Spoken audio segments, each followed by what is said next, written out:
आपके अपने channel people पेड़ पर आप सभी का स्वागत है। रघुवंश का इतिहास काफी पुराना है और उससे भी पुराना है रघुकुल और रावण के बीच की दुश्मनी। आनंद रामायण में वर्णित एक कथा के मुताबिक एक समय की बात है जब रावण के मन में अत्यंत उत्सुकता हुई कि वो अपनी मृत्यु के बारे में जाने और उस पर विजय प्राप्त कर अमर हो जाए ताकि वह पूर्ण सृष्टि पर राज कर सके। इसी मनोरथ के साथ रावण सृष्टि के रचयिता ब्रह्मा जी के पास पहुंचता है और उनसे अपनी मृत्यु के बारे में जानने की इच्छा व्यक्त करता है। रावण के इस प्रश्न पर ब्रह्मा जी मुस्कुरा कर कहते हैं, हे दशानन, मृत्यु तो अकाट्य सत्य है। इस संपूर्ण धारा पर अमर तो कोई भी नहीं है। जो जन्मा है उसे मरना ही होगा एवं तुम्हारी मृत्यु अवधपति दशरथ और कौशल्या के पुत्र श्री हरि के अवतार राम के हाथों सुनिश्चित है। अब यहां इस बात से किनारा नहीं किया जा सकता है कि रावण परम ज्ञानी था। रावण के ज्ञान की प्रशंसा भगवान शिव स्वयं किया करते थे। ब्रह्मा जी के इस वचन के बाद रावण ने सोचा कि क्यों ना कुछ ऐसा किया जाए कि राजा दशरथ और कौशल्या का विवाह ही न हो सके। अगर ऐसा होगा तो न राम का जन्म होगा और न ही रावण की मृत्यु होगी। यही सोचकर रावण माता कौशल्या का हरण करता है और एक बक्से में उन्हें बंद करके किसी द्वीप पर छुपा देता है। बावजूद इसके राजा दशरथ माता कौशल्या को खोज निकालते हैं और अंततः दोनों का विवाह संपन्न होता है और फिर भगवान राम का जन्म होता है और जैसा कि तय था भगवान राम रावण का वध करते हैं। दोस्तों, यह तो थी राजा दशरथ से रावण के दुश्मनी की कथा, लेकिन इससे इतर एक ऐसी कथा है जिसके बारे में बहुत ही कम लोग जानते हैं। राजा दशरथ के इस कर्म को कई लोग, कई ज्ञानी महापाप भी मानते हैं।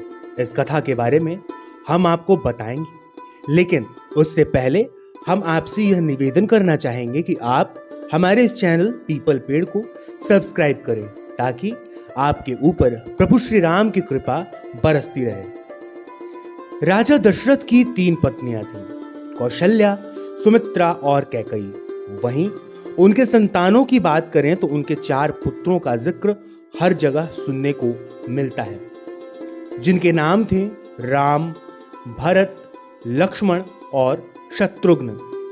लेकिन ऐसे बहुत कम लोग हैं जो जानते हैं कि राजा दशरथ की एक पुत्री भी थी जिनका नाम था शांता। लेकिन राजा दशरथ ने शांता के साथ क्या किया? आखिर क्यों शांता का जिक्र कभी भी दशरथ के महल में नहीं हुआ? रामायण के बाल कांड में शांता का जिक्र तो होता है, लेकिन उनके बारे में कोई भी जानकारी विस्तार पूर्वक नहीं दी गई है। विष्णु पुराण में शांता का जिक्र राजा दशरथ और महारानी कौशल्या की पुत्री के रूप में किया गया है। यहाँ एक कथा का जिक्र है जिसके मुताबिक एक बार रानी कौशल्या की बहन रानी वर्षिणी अयोध्या पहुंचती हैं। वर्षिणी अंग देश के राजा रोमपाद की पत्नी थी। वर्षिणी को विवाह के लंबे समय के बाद भी कोई संतान की प्राप्ति नहीं हुई थी। देवी शांता को देखकर रानी वर्षिणी की ममता जाग उठी, लेकिन अगले ही पल संतान न होने की बात याद करके वो दुखी हो गई।